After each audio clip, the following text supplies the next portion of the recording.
রোজ রোজ একই রকমের কলমি শাক রান্না না করে এভাবে একবার রান্না করে খেয়ে দেখুন। যে কলমি শাক পছন্দ করে না সেও একদম চেটেপুটে খাবে।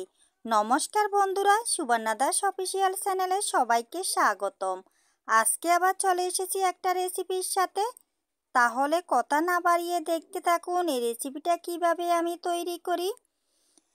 এখানে আমি কচি কলমি শাক নিয়েছি আর একটা আলু নিয়েছি। দেখুন বন্ধুরা, এই কলমি শাকের রেসিপিটা আমি একটা আলু দিয়ে তৈরি করব।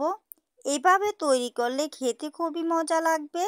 কলমি শাক আমি বড় বড় করে কেটে নিয়েছি দেখুন। আর একটা যে আলু নিয়েছি, আলুও লম্বা লম্বা করে পিস পিস করে কেটে নিয়েছি। এই রেসিপিটা তৈরি করার সময় কলমি শাক ছোটো কাটলে ভালো লাগবে না। কলমি শাকগুলো অবশ্যই লম্বা করে কেটে নেবেন আর আলুও এভাবে কেটে নেবেন। এবারে কলমি শাক আলু আমি খুব ভালো করে ধুয়ে পরিষ্কার করে নিয়েছি।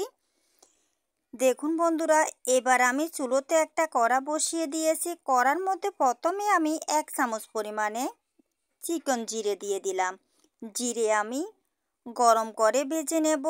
একদম লাল করে ভাজবেন না, যাতে জিরেটা ভালো করে ভাজা হয়। কম জাল দিয়ে এই জিরেটা ভেজে নিতে হবে। দেখুন বন্ধুরা, জিরে আমার ভাজা হয়ে গিয়েছে, আমি জিরেটা নামিয়ে রাখছি। এবার কড়াইতে আমি 1 চামচ পরিমাণে তেল দিয়ে দিলাম। তেল ভালো করে কড়াইয়ের সাথে লাগিয়ে নিচ্ছি।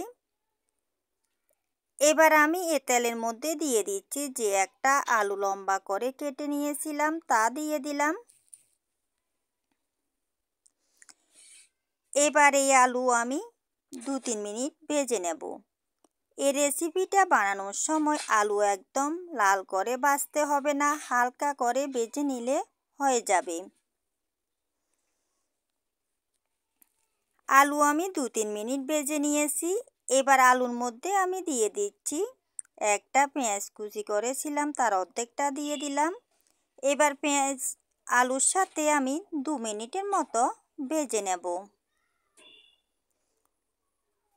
আবারও আমি বলছি, আলু বেশি ভাজা করতে হবে না, এভাবে হালকা করে ভেজে নিলে এই রেসিপিটা হবে।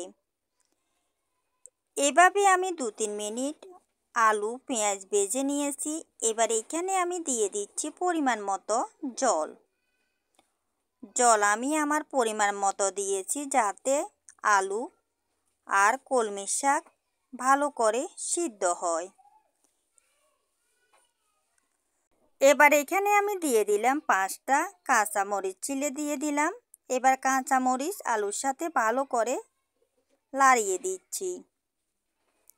এবার এখানে আমি দিয়ে দিলাম স্বাদ মতো লবণ আর দিয়ে দিচ্ছি আমি 1/2 চামচ পরিমাণে হলুদের গুঁড়ো। লবণ হলুদের গুঁড়ো দিয়ে ভালো করে আলুর সাথে মিশিয়ে নিচ্ছি। এভাবে ভালো করে মিশিয়ে নেওয়ার পর আমি 5 মিনিটের জন্য ঢাকনা দিয়ে রাখবো, যাতে আলু খুব ভালোভাবে সিদ্ধ হয়ে যায়। 5 মিনিট পর আমি ঢাকনা তুলে নিয়েছি। দেখুন বন্ধুরা, আলু প্রায় সিদ্ধ হয়ে গিয়েছে। এবার ভালো করে লাড়িয়ে ছাড়িয়ে এর মধ্যে আমি দিয়ে দেব কেটে রাখা কলমি শাক। কলমি শাক দেওয়ার পর আলুর সাথে খুব ভালো করে লাড়িয়ে মিক্স করে নিতে হবে। খুব ভালো করে লাড়িয়ে চাড়িয়ে আমি আবারও কিছুক্ষণের জন্য ঢাকনা দিয়ে দেব, যাতে আলু কলমি শাক খুব ভালো করে সিদ্ধ হয়ে যায়। আবারও আমি 2-3 মিনিটের জন্য ঢাকনা দিয়ে দিলাম। 2-3 মিনিট পর আমি ঢাকনা তুলে নিলাম। এবার উপর নিচ করে একদম ভালো করে লাড়িয়ে দিচ্ছি। এভাবে কিছুক্ষণ পর লাড়িয়ে দেওয়ার পর আবারও আমি কিছুক্ষণের জন্য ঢাকনা দিয়ে রাখবো, তাহলে একদম ভালোভাবে সিদ্ধ হয়ে যাবে। আপনারা কলমি শাকের রেসিপি এভাবে যদি কোনোদিন রান্না করে না খেয়ে থাকেন, এভাবে একবার এই রেসিপিটা ট্রাই করবেন। দেখবেন গরম গরম ভাতের সাথে বা রুটি, পরোটা, লুচি সব কিছুর সাথে একদম জমে যাবে। আর এই রেসিপিটা এভাবে রান্না করলে যে কলমি শাক পছন্দ করে না সেও একদম চেটেপুটে খাবে। দেখুন বন্ধুরা, কলমি শাক আলু খুব ভালো করে সিদ্ধ হয়ে গিয়েছে এবং জলও শুকিয়ে গিয়েছে। এবার আমি একটা প্লেটের মধ্যে নামিয়ে নিচ্ছি। এবার কড়াইটা পরিষ্কার করে আবারও আমি চুলোর মধ্যে বসিয়ে দিলাম। এখানে আমি 1 চামচ পরিমাণে তেল দিয়ে দিলাম। তেল খুব ভালো করে গরম করে নিয়েছি। এবার বাকি যে পেঁয়াজ রয়েছে কুচি তা আমি তেলের মধ্যে দিয়ে দিলাম। এবার এই পেঁয়াজ হালকা লাল করে আমি 2 মিনিটের মতো ভেজে নেব। পেঁয়াজটা একটু লাল করে ভেজে নিলে খেতেও খুব ভালো লাগবে। দেখুন বন্ধুরা, পেঁয়াজ আমি হালকা লাল করে ভেজে নিয়েছি। এবার এই পেঁয়াজের মধ্যে আমি দিয়ে দিলাম একটা কাঁকড়া কুচি করে। এবার পেঁয়াজের সাথে আমি কাঁকড়া হালকা করে ভেজে নেব। এবার এখানে আমি দিয়ে দিচ্ছি সামান্য পরিমাণে লবণ। লবণটা একটু বুঝে দিতে হবে, কলমি শাকেও কিন্তু লবণ দিয়েছি, তাই পরিমাণটা বুঝে লবণটা দিতে হবে। দিয়ে দিলাম সামান্য পরিমাণে হলুদের গুঁড়ো। এবার পেঁয়াজের সাথে আমি 2-3 মিনিট এই কাঁকড়া ভেজে নেব। এখানে আপনারা কাঁকড়ার পরিবর্তে চিংড়ি মাছও দিতে পারেন। আমি কাঁকড়া দিয়ে এই রেসিপিটা তৈরি করেছি। চিংড়ি মাছ দিয়েও তৈরি করলে খেতে খুবই মজা লাগবে। কাঁকড়া আমি পেঁয়াজের সাথে খুব ভালো করে ভেজে নিয়েছি। এবার এখানে দিয়ে দিচ্ছি আমি রান্না করা কলমি শাক। কলমি শাক দেওয়ার পর খুব ভালো করে মিশিয়ে নিতে হবে।